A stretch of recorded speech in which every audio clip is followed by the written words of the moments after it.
Dominus vobiscum. Et cum spiritu tuo. Sequentia Sancti Evangelii secundum Lucam.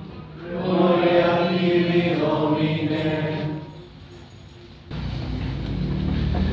En aquel tiempo estaba Jesús lanzando un demonio, el cual era mudo. Y así que hubo lanzado el demonio, habló el mudo, y se maravillaron las turbas. Mas algunos dijeron: por arte de Belcebú, príncipe de los demonios, expulsa a los demonios. Y otros, para tentarlo, le pedían algún prodigio del cielo. Pero Jesús, cuando vio sus pensamientos, les dijo: todo reino dividido en bandos quedará destruido, y toda su casa se derrumbará. Pues si Satanás está dividido contra sí mismo, ¿cómo subsistirá su reino? Porque decís que yo lanzo los demonios por virtud de Belcebú. Pues si yo por virtud de Belcebú lanzo los demonios, vuestros hijos, ¿por virtud de quién los lanzan? Por tanto, ellos mismos serán vuestros jueces. Mas si con el dedo de Dios lanzo los demonios, ciertamente el reino de Dios ha llegado a vosotros.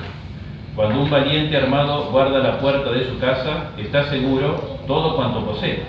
Mas si atándolo otro más fuerte a que él lo vence, le quitará todas sus armas en que confiaba y repartirá sus despojos. El que no está conmigo está contra mí, y el que no recoge conmigo desparrama.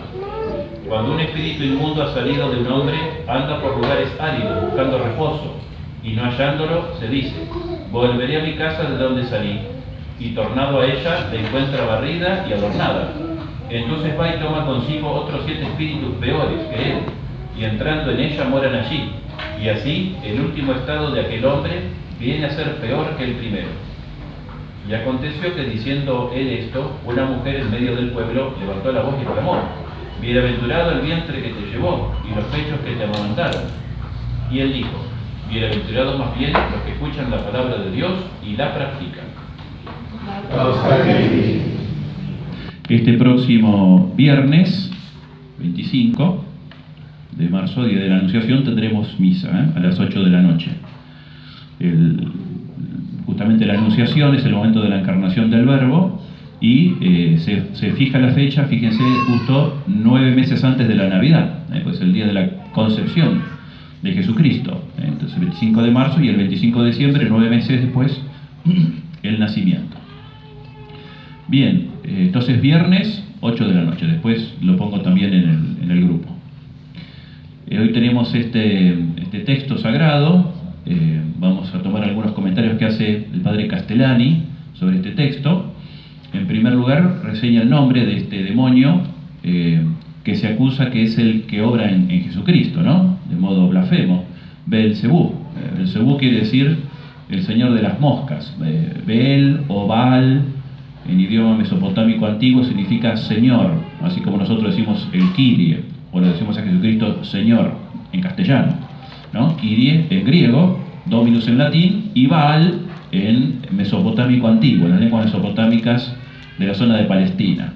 Así que Baal, van a ver en la Biblia muchas veces se usa referido a los Baales, los señores quiere decir, o los dioses paganos, son los Baales, y este específicamente es un dios antiguo. Baal quiere decir el señor, Baal Zebul, o Zebú, que son las moscas. Seguramente porque, la mosca está relacionada con la podredumbre, con la inmundicia, y en primer lugar, los lugares de culto en Israel estaban en el basurero, donde también había sacrificios de niños y demás a Moloch.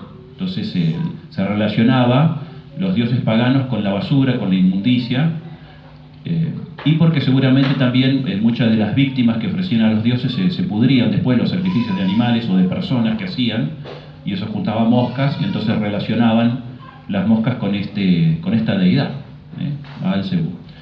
Pero es en el orden, digamos, de los demonios, es una entidad de mucho poder, un príncipe, digamos, de los demonios, uno de los principales, Belcebú.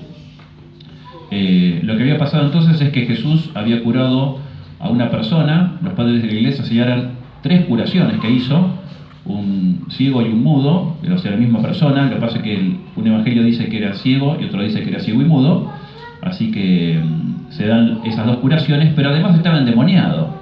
Así que, además de la curación física, tiene una curación espiritual, que es la liberación del endemoniado.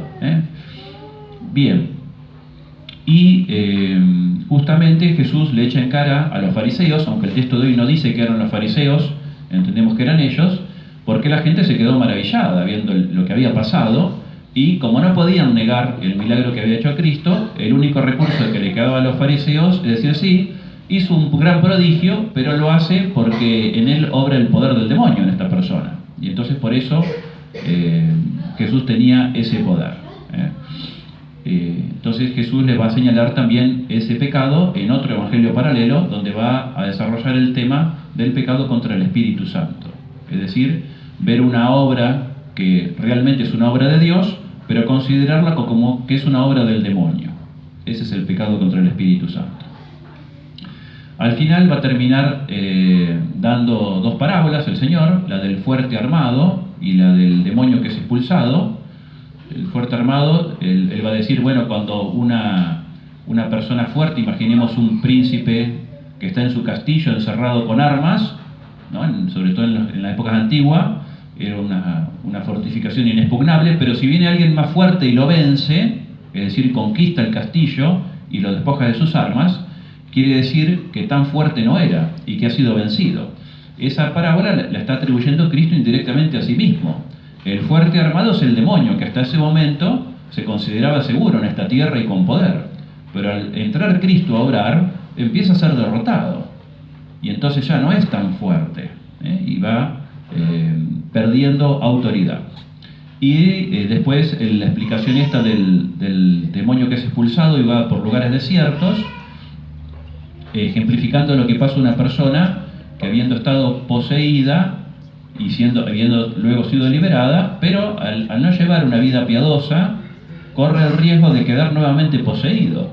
Normalmente las personas posesas son personas que no tienen práctica religiosa, personas más bien alejadas de la práctica religiosa y por distintas circunstancias quedan poseídas, tanto porque les han hecho un hechizo o como porque han estado en lugares en pacto con el demonio.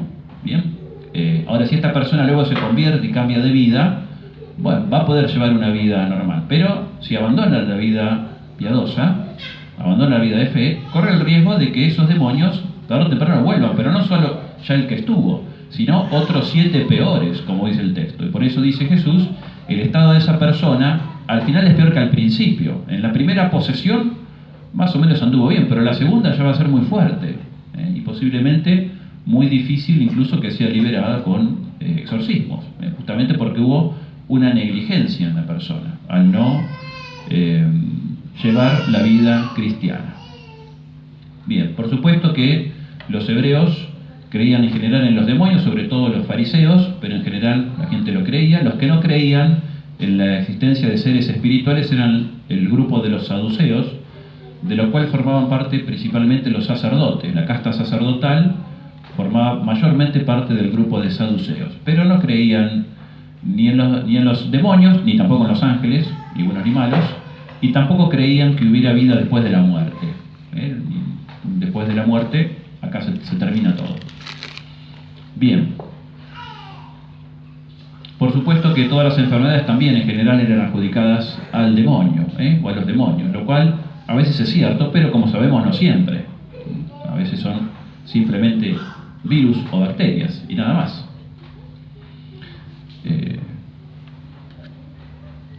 Pero ciertamente también el Señor con esto ha enseñado que hay jerarquías en el mundo de los demonios. Así como hay jerarquía en el mundo de los ángeles buenos, también hay jerarquías en el mundo de los demonios. Como le decía recién, el caso de Belcebú, que es uno de los principales demonios. Bien, en los sabios modernos, sobre todo a partir del siglo XVII, más bien se han burlado de todo esto, e incluso pasa hoy con varios sacerdotes, No, esto de los demonios, y les parece una cosa de burla, o de gente totalmente psiquiátrica.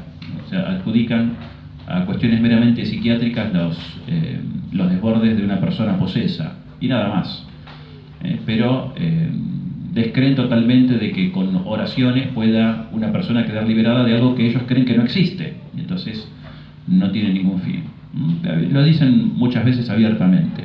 Pero lamentablemente esto que ahora está en la Iglesia empezó en el mundo de la filosofía y de los sabios, entre comillas, sobre todo porque, sobre todo hace 2 o 3 siglos o más, en realidad sí era raro ver endemoniados. Y entonces ellos, leyendo los evangelios, decían, pero ¿cómo puede ser? Jesús caminaba y se encontraba con el endemoniado por todos lados, y ahora no vemos ninguno. Quiere decir que los evangelios están, decían ellos, están tratando a distintas enfermedades como cuestiones diabólicas y nada más, por la ignorancia del mundo antiguo. Bueno, pero ahora ya, después de varios siglos que ha pasado todo esto, sabemos por varias experiencias que los posesos existen, porque aparte cada vez los vemos en mayor medida, es más palpable. Ya ahora no puede negarse que determinadas conductas no tienen explicación psiquiátrica, ninguna, ni tampoco se curan con tratamiento psiquiátrico, sino con exorcismos. Y entonces eso va quedando justamente como hay menos fe y menos creencia, el demonio, ese fuerte armado que había sido derrotado, pero ahora tiene más libertad, porque no hay quien se le oponga, no hay quien crea para oponer a esa fuerza. Es decir, no porque Cristo haya perdido poder, sino porque los creyentes ya no creen que tienen ese poder. Y entonces el demonio puede avanzar, o los demonios pueden avanzar con mayor facilidad.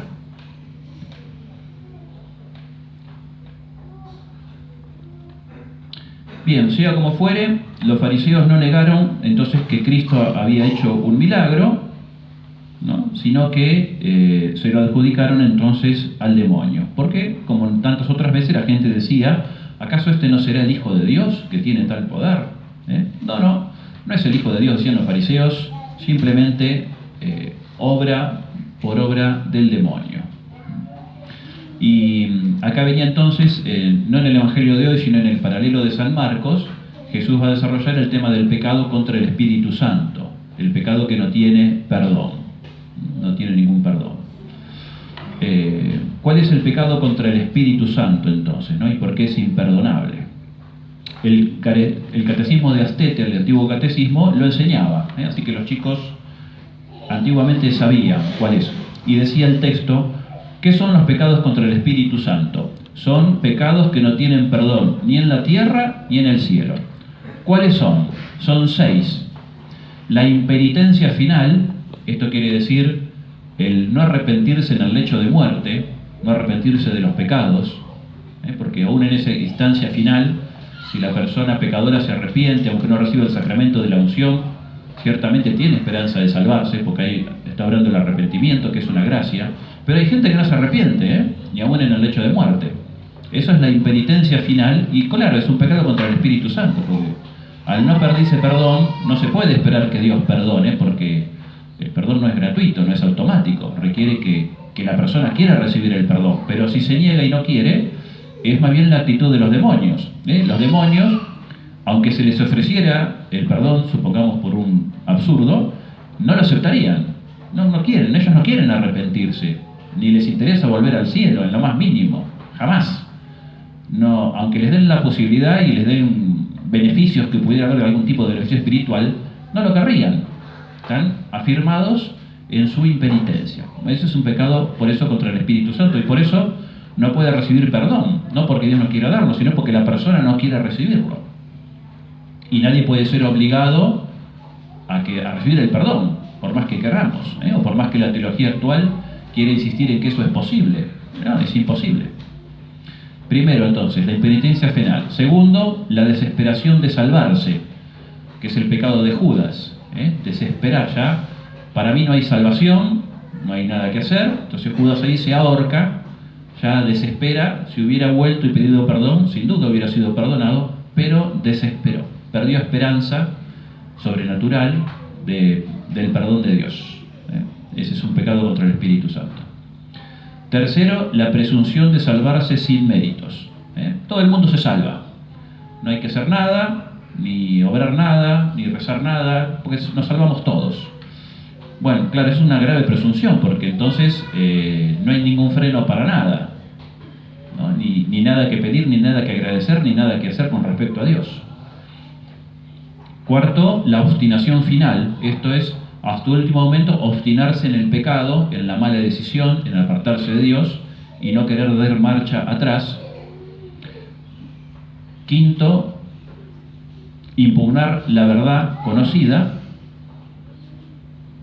es la verdad revelada, impugnarla, combatirla.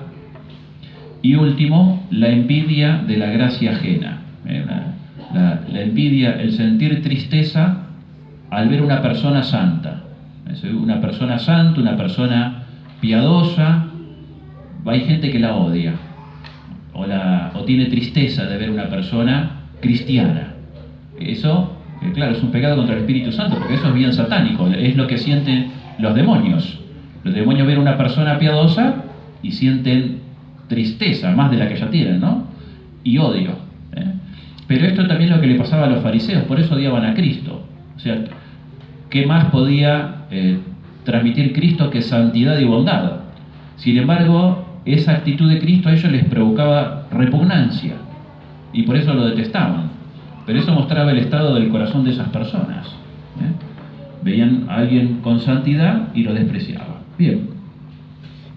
Por supuesto que Cristo no dijo que había 6 pecados contra el Espíritu Santo. Este es desarrollo posterior a partir sobre todo de San Agustín. Pero lo que sí había allí, adelante de Jesús, era algo simple y monstruoso. Y es que de un milagro, de una obra buena, se surgió una calumnia. El que venía a liberar del diablo es acusado de ser un diablo. El instrumento máximo que tiene Dios para salvar al hombre es el milagro. Nos recuerda el padre Castellani. Pero si de un milagro, en vez de sacar salvación, se saca rechazo a las cosas de Dios, ya no hay nada más que hacer. Y eso es, en definitiva, el fariseísmo. Así que el fariseísmo reúne estos 6 pecados que expuso en su momento San Agustín. Así que es el fariseísmo un abuso y una corrupción de lo religioso, porque el fariseísmo se da, como dije otras veces y enseña Castellani, en el mundo de lo religioso, ¿sí? Sobre todo en el mundo clerical, pero en todo el mundo religioso. Pero si el mundo religioso se corrompe, que es lo que tiene que salvar, ya no hay nada que hacer. Por eso Jesús da el ejemplo de la sal. Cuando la sal pierde su sabor, ya no sirve para nada, más que para ser arrojada y pisada por los hombres. Pero bueno, en fin, el fariseísmo y el demonio tienen un poder limitado. Podrán hacer mucho mal en el mundo o a las personas del mundo, pero no pueden derrotar el reino de Dios. Por lo tanto, no hay que tenerles miedo, ni al fariseísmo ni a los demonios. No es para que nosotros tengamos miedo de ninguna de esas cosas, sino para estar atentos. Como dice San Pedro, sed sobrios, estad despiertos, es decir, vigilantes, atentos. Vuestro enemigo el diablo, como león rugiente, ronda buscando a quien devorar. Resistidle firmes en la fe. Es decir, que la fe, la afirmación en la fe, es el modo de resistir estos embates. Es un león, ciertamente, el demonio peligroso, pero se lo puede vencer. Pidamos a María Santísima, rezando cada día el Santo Rosario, estar firmes en la fe. En el nombre de nuestro Señor Jesucristo. Amén.